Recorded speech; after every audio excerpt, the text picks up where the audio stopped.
remarks. This is the 22nd annual summit. In all the past summits, whenever Prime Minister has met with the Russian President in the past, and also even in the sideline meetings. For example, I referred to the meeting in Samarkand in 2022. The issues of regional and global importance for both countries are always taken up by the two leaders.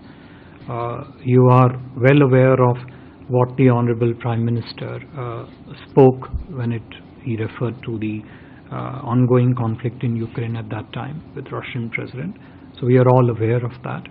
And those issues in terms of how they impact the countries of the global south, how they have a bearing on the peace and stability in the larger region, and how they also interface with some elements of bilateral engagement would naturally be would expect it to figure in the discussion. Although although I think it would not be correct for me to really prejudge the entire spectrum of issues that would figure in the discussion between Honorable Prime Minister and the Russian President.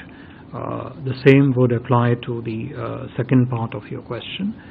The developments in Indo-Pacific have a spectrum of opportunities and a spectrum of challenges, and given that they are of significance to both India and Russia, it is possible that they might also figure in the agenda. But again, as I said, it's not correct for me to prejudge what the two leaders would speak about, except to say that issues of regional and global importance would constitute an important element of the conversations that the two would have.